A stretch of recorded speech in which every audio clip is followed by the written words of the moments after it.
Hello नमस्कार दोस्तों, आपका हमारे यूट्यूब चैनल पर संस्कार ऑनलाइन नीट की क्लास में आपका स्वागत है। आज हम आप लोगों को नीट के कुछ महत्वपूर्ण प्रश्नों के बारे में बताने जा रहे हैं, तो कृपया ध्यान से सुनिएगा। चलिए तो फिर शुरू करते हैं आज के वीडियो। तो पहला क्वेश्चन है, सूची 1 में दी गई मंडलों का सूची 2 की मंडलों से मिलान कीजिए और नीचे दिए विकल्पों में से सही विकल्प का चयन कीजिए। तो ये दोस्तों, ये बहुत ही इम्पोर्टेंट सवाल है। इसे नीट 2018 में पूछा गया था, तो आप इसको ध्यान से पढ़ें। चले तो इसका आंसर आप बताइए। इसका सही आंसर है ऑप्शन नंबर डी। वो क्या है मेरे में तो इस बार अरे यार, वो थोड़ा एडजस्ट कर लीजिए, फिर अगली बार हम आपको अच्छी। चलिए दोस्तों, ऑप्शन नंबर डी है इसका सही राइट आंसर। तो दूसरा है, निम्न में से घोड़े का गण दर्शाता है। ये गण है, गण वो गुण, ये अलग है उससे। तो इसका आंसर सही है पहला पेरिसोडाक्साइड। चलिए तो तीसरा, ये भी बहुत महत्वपूर्ण प्रश्न है। ये नीट 2018 में 17 में पूछा गया था, ऊपर वाला 18 में। तो फिर ध्यान से पढ़िएगा, जितनी भी लाइन सब इम्पोर्टेंट लाइन नीट एटीएम से जुड़े आपके लिए हम लोग।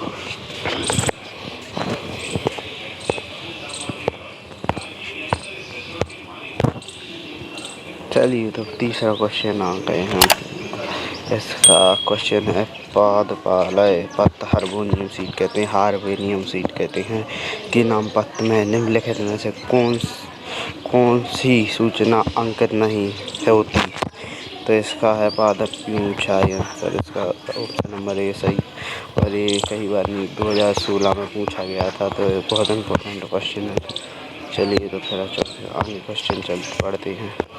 क्वेश्चन नंबर 4 ये है, नाम पद्धति कुछ विशेष सार्वजनिक मान्य नियमों द्वारा निर्धारित होती है। निम्नलिखित में से कौन सा एक कथन नाम पद्धति नियमों के विरुद्ध बताना है आपको।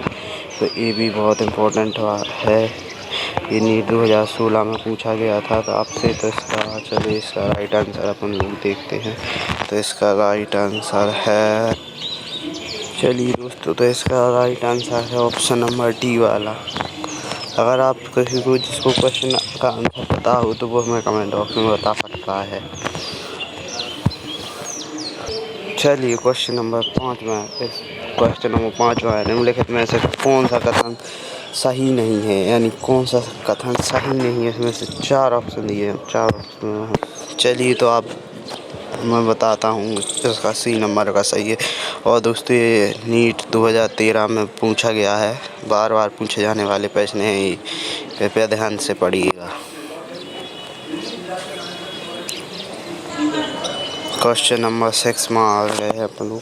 जो क्वेश्चन नंबर 6 है, निम्नलिखित में से किसी एक जीव का सही वैज्ञानिक नाम जो नामकरण के अंतर्राष्ट्रीय नियम अनुसार सही दिया गया है तथा जिसका सही वर्णन भी किया है, कौन सा है। चलिए तो देखते हैं दोस्तों कौन सा है। तो ये भी इम्पोर्टेंट है। ये CBSE एंड में मेन एग्ज़ाम में 2012 में पूछा गया था। तो चलिए दोस्तों, हम इसका आंसर बताते हैं। तो इसका आंसर सही है ऑप्शन नंबर बी, प्लाज्मोडियम फ्लेक्स एक प्रोटोजोआ रोगजनक है जिसके सर्वाधिक गंभीर प्रकार का मलेरिया होता है। मलेरिया रोग आप लोगों ने सुना है, मच्छर काटने से होता है, वही होता है। चलिए क्वेश्चन नंबर 7 देखते हैं। 7 है, निम्नलिखित में से किस एक प्राणी को उसके विशिष्ट वर्णक उस वर्ण की श्रेणी से सही प्रकार में लाया गया है। तो ये दोस्तों, ये भी सही इम्पोर्टेंट है। ये CBSE एंड में पूछा गया है। चले तो फिर इसका CBSE एंड में पूछा गया है, कई बार पूछा गया है। तो इसका आंसर है ऑप्शन नंबर ए, बाघ टाइग्रेस, जो एक स्पीशीज है। चलिए तो फिर क्वेश्चन नंबर 8 में है निम्नलिखित में से कौन सा सजीव का एक अन्य लक्षण है। और ये CBSE एम्ट में 2011 में पूछा गया था मेन एग्जाम में, तो आप लोग बताइए इसको बताया था। उसका ऑप्शन नंबर सी सही है। पर्यावरण में घटित होने वाली घटनाओं का संज्ञान एवं उनकी स्मृति करना, उनका ज्ञान होना। क्वेश्चन नंबर 9, सजीवों जीवों को निर्जीव वस्तु से निरपेक्ष रूप से उनकी किस क्षमता के आधार पर पहचाना जाता है। सजीवों निर्जीव को किस क्षमता के उनके आधार पर पहचाना जाता है, तो इसका ऑप्शन CBSE एम्ट में 2007 में पूछा गया था। तो इसका ऑप्शन नंबर सही है। स्पर्श के लिए संवेदनशीलता, ऑप्शन नंबर ए, उनको छू कर और देख कर पहचाना जा सकता है। चलिए तो दोस्तों क्वेश्चन नंबर 10 आ गए हैं अपन लोग। ICBN का पूरा नाम क्या है। ICBN का पूरा नाम बताना है आप लोगों को। तो ये CBSE एम्ट में 2007 में पूछा गया था। इसका पूरा नाम है international book of botanical nomenclature है। ये दोस्तों 11th बायो में भी है, 11th बायो में भी पूछा जाता है NCERT में कि ICBN का फुल फॉर्म क्या है। तो आप लोगों को बताना है international code of botanical nomenclature. Question number 11 पे आते हैं। जैविक संघटना किस स्तर से प्रारंभ होती है। जैविक संघटना किस स्तर से प्रारंभ होती है, तो ये बताना है आपको। CBSE एम्ट में पूछा गया है ये क्वेश्चन 2007 में। तो यह इसका सही आंसर है उप सूक्ष्मदर्शी आणविक स्तर से बताई जाती है। ठीक, तो चलिए दोस्तों क्वेश्चन नंबर 12 आ गए हैं। फनेटिक वर्गीकरण निम्न में से किस पर आधारित है। तो ये आधारित है अपना CBSE एम्ट में 2003-04 में पूछा गया है। तो ये आधारित है जीवित जीवों के पूर्वजों की लाइकेन पर। तो एक और क्वेश्चन नंबर 13 आया है दोस्तों। जाति को कहा जा सकता है।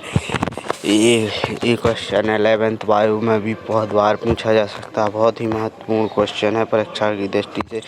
नीट में भी महत्वपूर्ण है और 11th 12th जो बच्चे पढ़ रहे हैं उनके लिए भी महत्वपूर्ण है।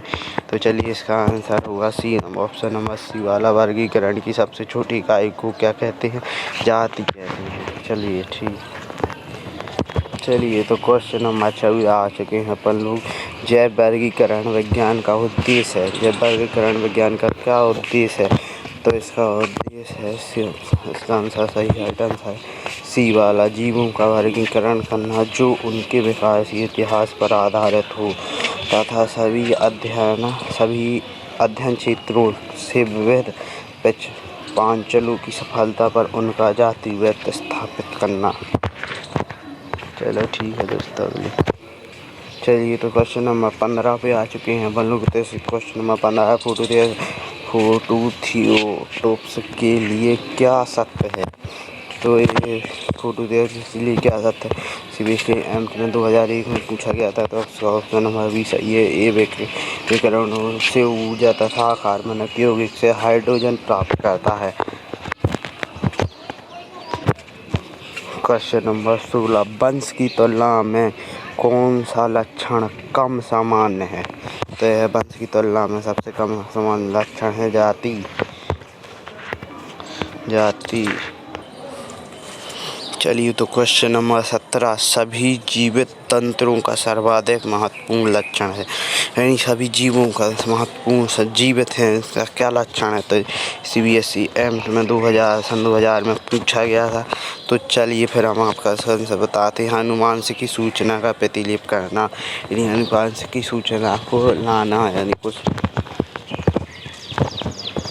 चलिए तो दोस्तों हम आ गए हैं क्वेश्चन नंबर 18 पे। जीवित जीवों के वर्गीकरण का मुख्य उद्देश्य है। जीवित जीवों के वर्गीकरण का मुख्य उद्देश्य लिखना है। तो आपको लिखना है ये होगा अज्ञात जीवों की पहचान, यानी अज्ञात यानी जो अपन को ज्ञात ना हो उनकी पहचान करना। क्वेश्चन नंबर 19 आ गए हैं कि एक वर्गीकरण प्रणाली जिसमें गुणों की बड़ी संख्या को लिया जाता है वह क्या है? कोई बता सकता है?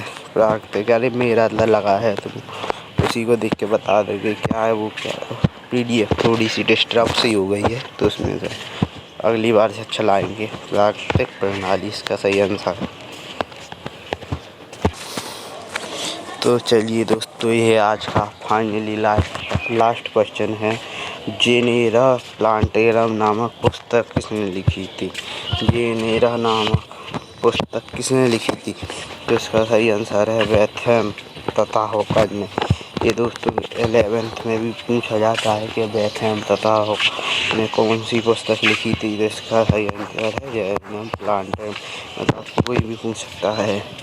और जिस किसी को भी नीट की कोचिंग करना है ऑनलाइन ऑफलाइन, तो डिस्क्रिप्शन में मेरा व्हाट्सएप नंबर दिया है, तो वहाँ से आके मुझसे बात कर सकते हैं। और ऑफलाइन की फ़ीस रहेगी 1100 रुपये और ऑनलाइन की फ़ीस रहेगी 900 रुपये। और आपको जैसे डेमो लेना है तो 4 दिनों का डेमो आपके लिए फ्री है। फिर उसके बाद आप मतलब आपको अच्छा लगे तो पढ़ना, नहीं लगे तो फिर ठीक है नहीं पढ़ना।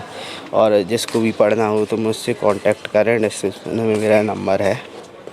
ठीक है सर, धन्यवाद, नमस्कार दोस्तों।